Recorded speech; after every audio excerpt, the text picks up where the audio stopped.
اور یہ کام انہوں نے اس وقت کیا جب وہ پورے پاکستان کے ٹیلی فون کے ڈائریکٹر جنرل تھے۔ دنیاوی عہدہ اتنا بڑا تھا کہ پورے پاکستان کے وہ ڈائریکٹر جنرل تھے، اور کام ایسا کر کے دکھایا کہ وہ چپڑاسی بھی آج یہ کام نہیں کر سکتے۔ تو بھائی سادگی کو اپناؤ۔ دوسری بات یہ ہے میرے عزیزو، ہمیشہ جو زندگی خوشگوار گزرتی ہے وہ اچھے اخلاق سے گزرتی ہے۔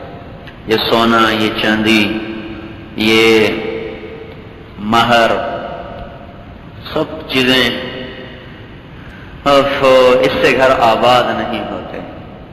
گھر ہمیشہ وہ آباد ہوگا جس میں لڑکے کے اخلاق بھی اچھے ہوں گے، لڑکی کے اخلاق بھی اچھے ہوں گے۔ دونوں کے اگر اخلاق اچھے ہوں، ایک دوسرے کی سہ سکیں، برداشت کر سکیں، تو وہ گھر آباد ہو جاتا۔ اور اس میں لڑکے والوں کا پر فرض زیادہ ہے کہ ماں باپ اپنی بچی کو پالتے ہیں، اپنے ہاتھوں سے اٹھا کر ڈولی میں بٹھا کر پرائے گھر بھیج دیتے ہیں۔ ایک بچی نے 20 برس، 18 برس، 15 برس ایک گھر میں گزارے، چار دیواری میں گزارے، مانوس فضا میں گزارے، ماں بھی خدمت کر رہی، باپ بھی لے کے آ رہا، بھائی بھی ہیں، کوئی اس پہ حکم چلانے والا نہیں ہے، وہ چاروں طرف سے ایک محبت کی فضا دیکھتی۔ وہ بھائی کو چھوڑ کے گئی، باپ کو چھوڑ کے گئی، ماں کو چھوڑ کے گئی، خالہ کو چھوڑ کے گئی، اپنا گھر چھوڑ کے گئی، اپنا محلہ چھوڑ کے گئی، کتنا کچھ چھوڑا ہے۔ تب لڑکے والوں کے ذمے ہے کہ اس بچی کو اتنی محبت دیں کہ وہ اپنا گھر بھول جائے۔ لیکن ہمارے یہاں ہوتا کیا ہے، پہنچتے ہی خامد کہتا ہے اب تو میری بیوی ہے، میں تیرا خامد ہوں، تیرا حاکم ہوں، اب جو میں کہوں گا وہ ہوگا۔ تو نے میری ماں کی بھی خدمت کرنی ہے، تو نے میرے باپ کی بھی خدمت کرنی ہے، تو نے میری بہنوں کی بھی خدمت کرنی ہے، تو نے ان کے سامنے چوں بھی نہیں کرنا۔ اس کے ذمے تو شریعت نے خامد کی روٹی پکانا بھی نہیں لگایا، تو یہ کہتا ہے میری ماں کی روٹی پکا، میرے بہنوں کی روٹی پکا، تو نہیں پکاتی تو ایسی گستاخ، تو ایسی بدتمیز، تجھے ماں باپ نے کچھ نہیں سکھایا۔ ساس اپنا الگ حکم چلاتی ہے، نندیں اپنا الگ چلاتی ہیں، سسر اپنا الگ چلاتا ہے، کیونکہ ہمارے معاشرے میں اسلام کوئی نہیں ہے۔ عبادات کا اسلام موجود ہے، معاشرت کا اسلام ہمارے اندر ہے نہیں۔ تو شادی کے بعد بیٹیوں والوں کو روتے ہی دیکھا ہے، کوئی ہوتا ہے لاکھوں میں ایک جو کہتا جی شکر ہے اللہ کا اچھے لوگ مل گئے۔ وہ وجہ کیا ہے کہ بیٹے کی تربیت کوئی نہیں کی کہ اس کو کسی زندگی کو ساتھ لے کے چلانا ہے۔ ہمارے ہاں شادی کا معیار اتنا ہے، کاروباری ہو، پیسے والا ہو، شادی کرتا ہے، خود لڑکا کہتا کچھ نہیں۔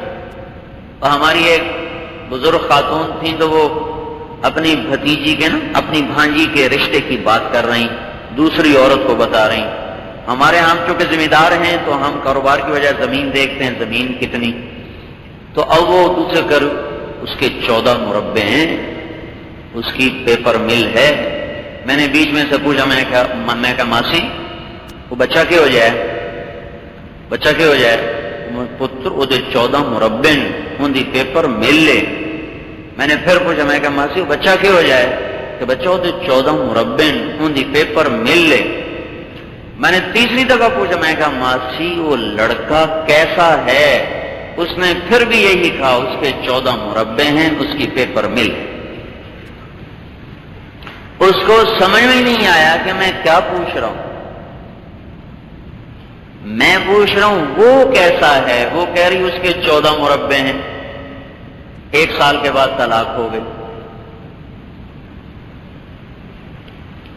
تو بھائیو اس وقت بہت بڑا بحران ہے معاشرتی زندگی میں کہ ہم ایک حدود نہیں جانتے اور اسلامی معاشرت نہیں جانتے۔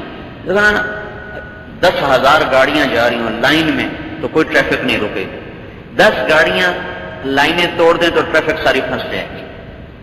خامن کی ایک حد ہے، بیوی کی ایک حد ہے، ساس کی ایک حد ہے، سسر کی ایک حد ہے، نندوں کی ایک حد ہے۔ اس کے اندر اگر سارا گھر چلے تو سارا گھر خوش و خرم رہے گا، لیکن جب حدود توڑی جائیں گی، جب ساس حدود توڑ کے آگے بڑھے گی، خامن حدود توڑ کے آگے بڑھے گی، بیوی حدود توڑے گی، نندیں حدود توڑیں گی، سسر حدود توڑے گا، تو پھر وہ گھر سنگ مرمر کا ہو کر بھی وہ کانٹے اور صحرا بن جائے گا. جگمگاتے جگمگاتے گھر وہ اندھیر ہو جائیں گے.